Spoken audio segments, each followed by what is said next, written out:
I'm Ana Maria Salazar. Thank you so much for joining us here on Living in Mexico. I want to thank all of you who've been joining us throughout the years. It's always an honor to share with you information, news, analysis about what's going on in Mexico, both in English and in Spanish. Thank you.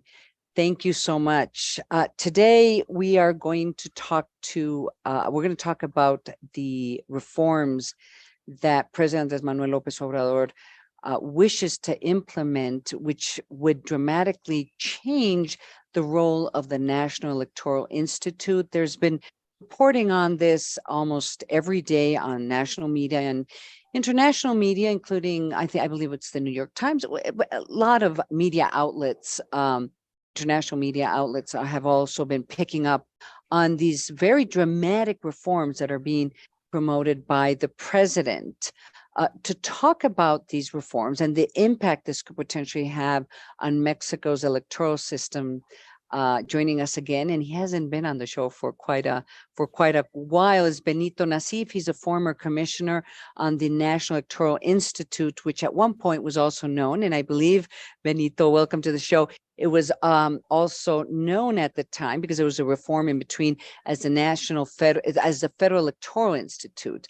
But you were part of this organization, which had the responsibility to supervise, implement the elections, and in certain ways adjudicate the elections and the electoral process. Once again, Dr. Benito Nacif, it's great to have you on the show. Thank you so much for joining us. Hi, Ana Maria. Thank you for having me on. Well, you're now in academia. I believe you're at CIDE, teaching at CIDE. So you have I would say, a very interesting point of view that it would very much help us understand what's happening with these reforms. You not only had the responsibility of implementing the electoral laws in Mexico, but now the opportunity to study and understand the historical impact of these reforms throughout the years. So let's just immediately jump in. The reforms, the Plan B and the prior packet of laws that were approved by Mexico's Congress, because there's two packets. What impact will it have in the short term? Regardless, I mean, and we're not going to consider right now what the Supreme Court may or may not do with these reforms. So in the short term, can you just walk us through what are the intentions of these reforms? Once again, welcome to the show. Yes, of course, Ana Maria. Well, the electoral reform known as Plan B has been very recently approved by the Senate, and thus completed the legislative process. Now, the President of the Republic has to sign it and publish the whole package of legislation to have it to become law of the land.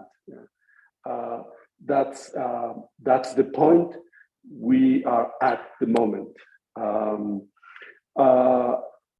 The main thrust of the package of legislation that was approved by Congress, it's basically directed to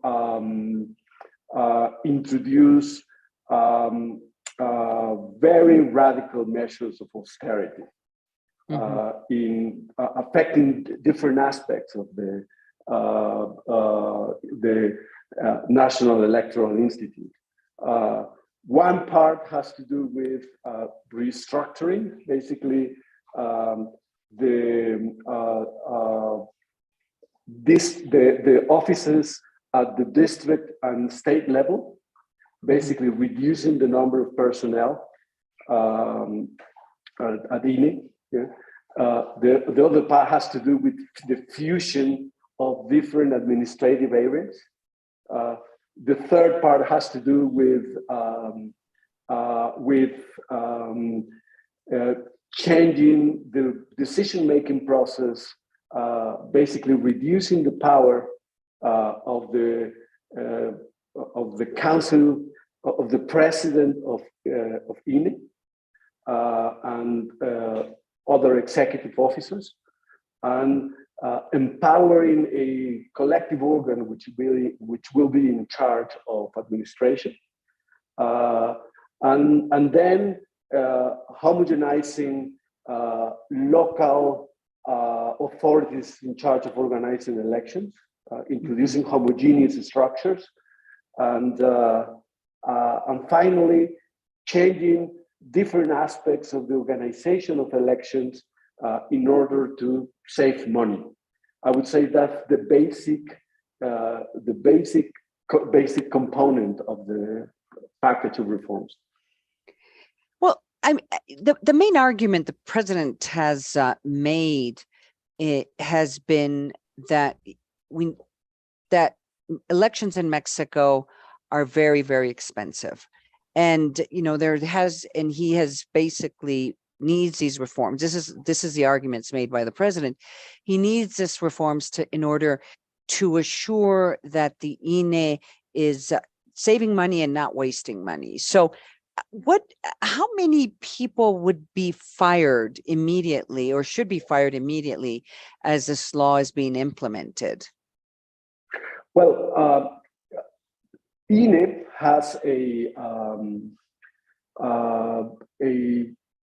professional service, a civil service that was established when it was first founded in 1990.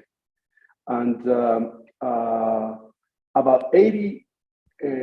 more than 80% of the personnel, of INE's personnel that is part of that civil service will be fired. And this is basically INE it's being forced to get rid of its human capital, basically. Mm-hmm. All the experience that has been accumulated in the training of this personnel. Basically, this reform is telling INE, you have mm-hmm. to learn to do without, basically. Mm-hmm. And that, I think, is one of the most risky mm-hmm. propositions that this package of reform has. In the name of austerity, basically, you mm-hmm. are throwing away the baby with the water, basically. Mm. Now, there was another packet of laws that were approved in December, I believe, which also there were legislative reforms regarding the way government could or could not do campaign propaganda. And it's an important change because, of course, Morena is in power. The president is of Morena, and the official party can benefit from this reform. Can you explain to our audience what that reform is all about? Yes, of course. Well, this aspect of the reform mm-hmm. went into effect in December last year mm-hmm. because it was signed by the president, and it was mm-hmm. immediately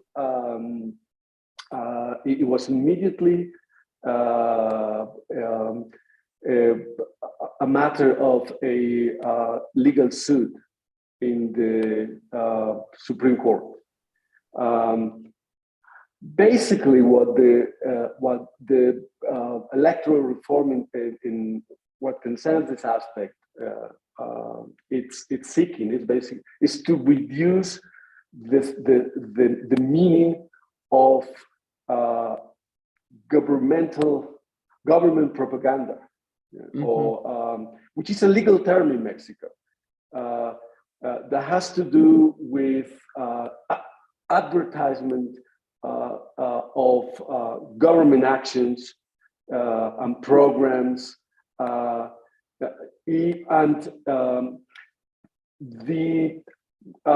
the courts in the electoral courts in Mexico have defined precedents that basically this concept, which is government advertisement, it's a very involves different kinds of expression, from press conferences to ads, independently if these ads are paid with public money, but have to do with the actions and with the programs of the government. Now, what President Lopez Obrador and his party want to do is to narrow it down to a very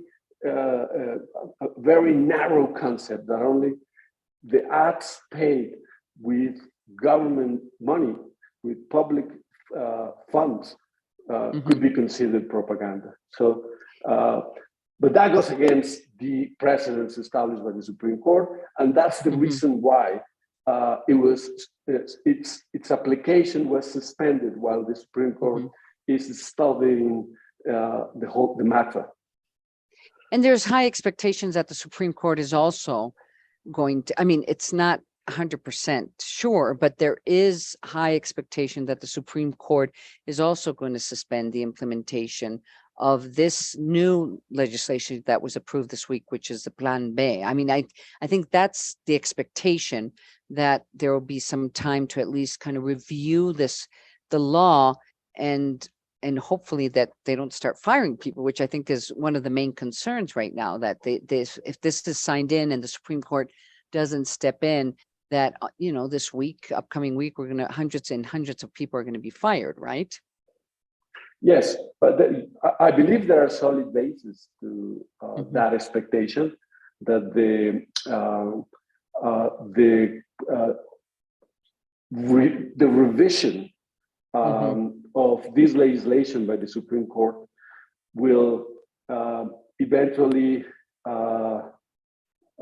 imply its first its suspension, which means while the Supreme Court is studying the case deeply, the implementation of this legislation will be suspended.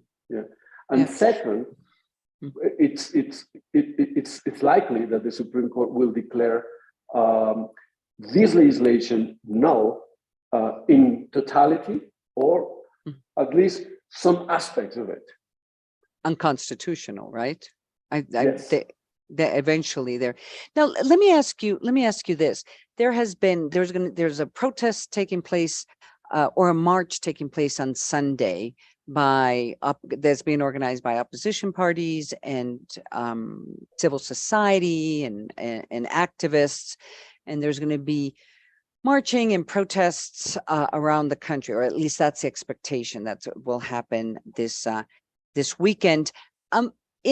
Just walk us through, in case that this law or most aspects of this law is implemented, what will the 2024 elections look like, including the presidential election? I mean, just kind of give us the worst case scenario. Why are opposition parties, why are civil society activists, why is even, I would say, when you read some of these media reports from the international press, why is there so much concern? What could potentially happen in 2024 that kind of reflects the concern?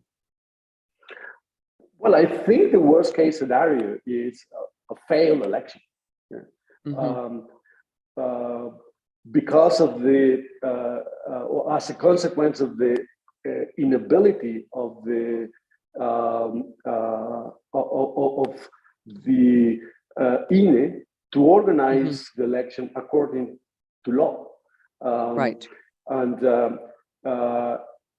And this will lead immediately to a political conflict of historical proportions, because the opposition will take to the streets, and we will see demonstrations all over the country.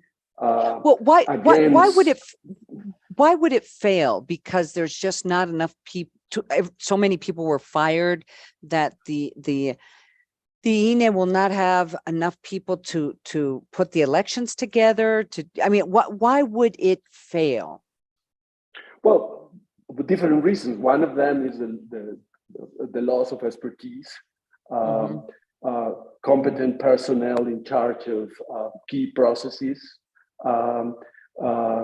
also the lack of resources, and new procedures that the organization is not familiar with. That could be another reason. We should think of INE